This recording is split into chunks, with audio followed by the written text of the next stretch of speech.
poñer en manifesto a situación que estamos a pasar na provincia de Ourense, as explotacións de vacuno de carne. Decirvos que para reflexar un pouco a situación, os datos referímonos en base ao que é a explotación media da provincia de Ourense según os propios datos que publica a Xunta de Galicia e a Consellería de Medio Rural. Esta suposta explotación tipo consta de 28 cabezas de ganado maior, 28 vacas, e gestiona unha superficie de 33,6 hectáreas. Por lo tanto, posiblemente non haxa ninguna explotación que cumpla eses requisitos, pero si a media de todas as explotacións cumplen eses requisitos. Nesta explotación tipo en Ourense, o precio medio de venta dos becerros son 1.100 euros por cada becerro que se vende, o que faría que esta explotación nun ano normal facturara 24.200 euros por a venta da carne. Sería parte dos ingresos que ten esta explotación. Pola situación que estamos a atravesar este ano, o que está a pasar este ano o sector, nos estimamos que hai unha caída de precio dun 10%, que eu creo que somos bastante generosos. Imputámoslle a esta explotación tipo unha reducción de ventas dun 15%, decir que isto en Ourense tamén estamos seguros que é bastante máis que isto. Onte mismo tiñamos noticias de unhos gandeiros dun ABS da Baixa Limia que están elaborando un listado, pero que a día de onte tiñan máis de 150 becerros sin comercializar que se están pasando, algúns marcados en ternera galega e outros sin marca. E tamén a esta explotación tipo estimamos un incremento nos costes de produción dun 7%. Este incremento é debido fundamentalmente a que estes animales que deberían seguir a explotación e non salen, siguen consumindo e siguen gastando. Por lo tanto, nos estimamos que a explotación tipo ourensana nesta crisis da pandemia sufriu unhas mermas de ingresos pola venta dos seus produtos de 7.740 euros, ou unhas pérdidas por cada vaca que ten na explotación de alrededor de 275 euros. E iso un pouco é o que queremos poñer de manifesto no día de hoxe con esta conferencia de prensa. Existen agricultores, neste caso gandeiros en Ourense, que están a perder por cada vaca que ten na súa explotación con respecto ao ano pasado 276 euros. E que están a perder por cada hectárea que gestionan 234,5 euros con respecto a un ano normal. O primeiro que queremos resaltar, que desde o noso punto de vista é o máis importante, é que estas explotacións están situadas en zonas demográficamente moi delicadas. Na montaña, nas zonas onde non hai outra maneira de fixar poboación, é onde se asentan estas explotacións e é onde se están a producir estas mermas. Con respecto a isto, en primeiro lugar, a primeira reflexión que se nos ocurre é que en Ourense hai alrededor de 1.000 explotacións de ganado en base a vacas nodrizas, que producen carne en base a vacas nodrizas, que como media podemos decir, sin equivocarnos tamén, que ocupan 2 personas por explotación. Polo tanto, hai 2.000 ocupados na provincia de Ourense que están a ter pérdidas moi importantes por falta de ingresos con respecto ao que é un ano normal. E falar de 2.000 ocupados na provincia de Ourense é falar de un volumen moi importante de xente. Primeiro problema que nos atopamos: estas explotacións non poden pasar o seu personal ou a parte do seu personal ao paro, porque non existe paro para estas explotacións. Non poden pasar o seu personal a ERTES, porque non hai posibilidade ninguna de facer un ERTE, e non poden pechar a persiana. Hubo negocios que, chegado a este momento de perder diñeiro, e antes de perder diñeiro, A solución que tomaron é pechar a ventana, pasar os traballadores a un ERTO e estar nunha posición de stand-by para que pasara a treboada. As vacas non as apagamos para encendelas dentro de 3 meses, non podemos aplazar o traballo, polo tanto, temos que seguir coa mesma actividade que tiñamos a toda agora. E claro, nos sorprende que algún iluminado de algún consello de expertos diga que o sector primario en Ourense aguanta mellor co resto de sectores. A ver, aguanta porque non hai máis narices que aguantar, porque, repito, non podemos apagar as vacas agora, encendelas dentro de 3 meses, e eu pediría a esta xente que se dedica a facer estudios que sean rigurosos e serios, sobre todo se os fan desde a universidade. E se os fan para a campaña política de algún partido político, que o diga, porque están en base a unha rigurosidade científica que non teñen, poñendo en serios apuros a moita xente que fai un traballo indecente e que durante esta crisis fixe un traballo moi importante para tirar para adiante e que se sinten seriamente amenazados e en algúns casos enfadados. Por lo tanto, si está no comité de expertos que sea riguroso e si está no comité de campaña que se dedique a pasar os documentos para o partido que lle pagou eses documentos. A segunda reflexión, eu creo que tamén importante que quero facer é que 2.000 personas amenazadas de traballo e de ingresos na provincia de Ourense implica o mismo que implica a xente que está amenazada de traballo para Alcoa na Mariña. Por lo tanto, non tomemos isto a broma.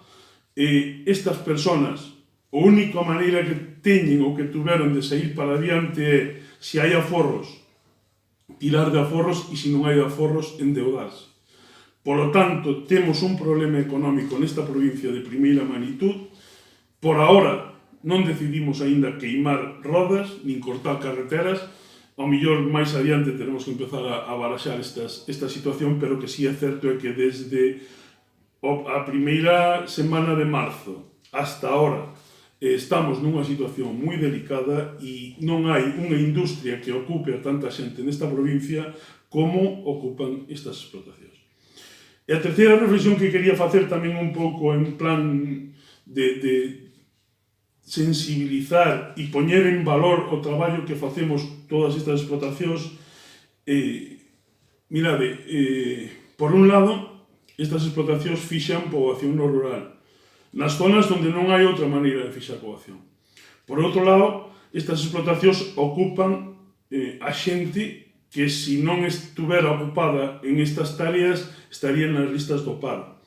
E, por outro lado, estas explotacións contribuyen de xeito moi importante a un beneficio medioambiental que non hai outra maneira de realizar.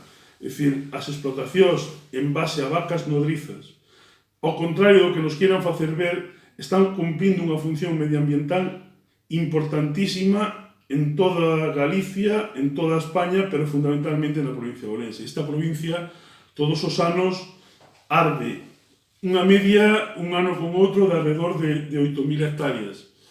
Esas 8.000 hectáreas que arden, se hai actividade ganadera, non arden. Pero non arden o ano da actividade ganadera nin nos sucesivos anos. É dicir, para moitos anos somos o freno desa actividade incendiaria. Apagar unha hectárea costa alrededor de 500 euros.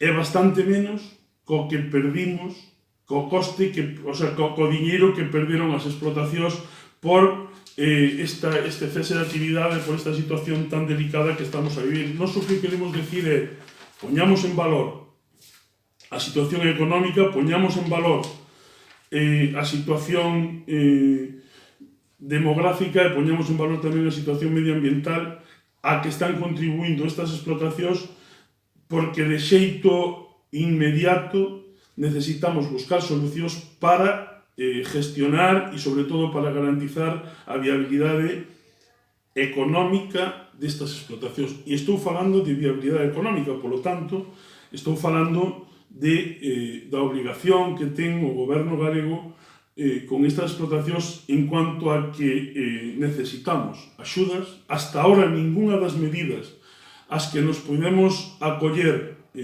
nos valen. As medidas das que se pudo acoller o resto de empresas valen para este sector e temos que empezar a poñer en marcha medidas específicas para as explotacións de carne.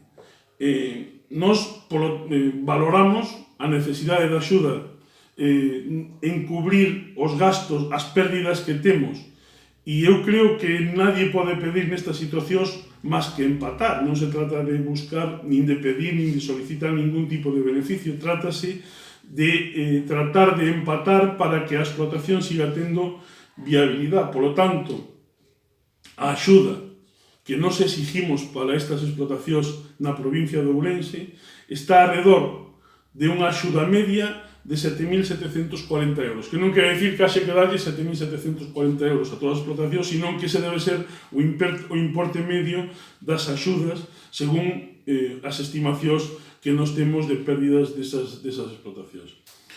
E tampouco decimos que haxe que facelo todo a pulmón. Nos entendemos que hai posibilidades de reprogramar desde o PDR unha parte importante desta axuda.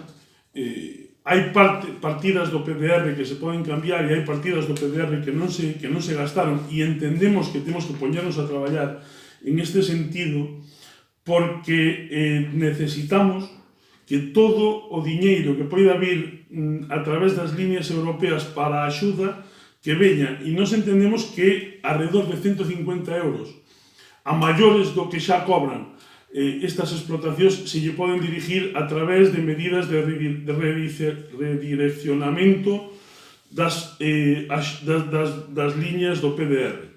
E quero aclarar unha cousa, porque eu creo que é importante aclararlo. Onte veíamos en algún medio un titular que decía que a Xunta vai a pagar as axudas da PAC deste ano. A ver, igual que as pagou o ano pasado. E a Xunta é o pagador, pero ese diñeiro ven o 100% desde Europa, porque estamos a falar do primeiro pilar. Non sei que estamos a decir que non se trata de quedar ben e non gastar nada, que é o que quere decir de outra maneira ese titular que aparecía onte en algún medio de comunicación, senón o que estamos a decir é que se reprogramen medidas do PDR para dotar a estas explotacións de 150 euros máis co que cobraban hasta ahora. E tamén é certo que o adianto das axudas da PAC deste ano, en algún caso pode solventar medidas de liquidez, pero non vai a solventar nada máis que eso. E se o adianto o vendemos como un gran logro, non vos confundades. Cualquier entidade bancaria, en cuanto tiñas tramitada a PAC, vas onda ela e por unhos importes bastante módicos de intereses, xo anticipa. Nos estamos aquí falando de a estas explotacións dotalas de partida presupuestaria maior que a que tiñen hasta ahora. Repito, nos entendemos que se poderían conseguir reprogramando medidas do PDR alrededor de 150 euros por hectárea. Dito de outra maneira, nos entendemos fundamental para esta provincia que as explotacións cobren ou que se lle pague ás explotacións unha axuda directa de alrededor de 5.000 euros por explotación. Estamos convencidos de que é a maneira máis barata de seguir fixando poboación no rural, de seguir gestionando o territorio e de seguir dando viabilidade económica a quen está facendo un traballo totalmente impagable nunha provincia semi-abandonada. E quero acabar casi por onde empecé. Si ahora non somos capaces de conseguir alrededor de 150 euros máis cos que podemos conseguir do PDR, é dicir, si ahora en total non somos capaces de conseguir 250 euros para cada explotación, cada hectárea que gestiona estas explotacións, vámonos ver obrigados, ao fin do brao, e ojalá me equivoque, a pagar máis de 500 euros por apagar hectáreas de incendios que este ano, ademais, coa vegetación e co ano que está vindo, van a ser, entendemos nós, bastante importantes. Por lo tanto, Estamos falando de aforro, estamos falando de gestión del territorio, estamos falando de fixar poboación no rural, estamos falando de que non é certo que o sector primario na provincia de Ourense aguantara ben a crisis. O sector primario na provincia de Ourense pasou a primeira fase da crisis, que é a fase sanitaria, como poido, e agora estamos vendo cuáles son os daños que os hai, porque nós sí que vimos a reducción de venta na venta dos nosos becerros de entre 150 e 200 euros cada becerro según o que estábamos vendendo. Si é certo que non vimos repercutir esa baixada no consumo, pero os ganaderos sí nos los baixaron, e a partir de agora temos que empezar a botar contas. Contamos cunha administración sensible a estes problemas que bote unha axuda, que bote unha man en axudar a estas explotacións estratégicas en toda Galicia, pero fundamentalmente en Ourense, e entendemos que o tempo empeza a contar xa, porque o problema máis grande que tiñamos, que era o sanitario, pois xa pasou.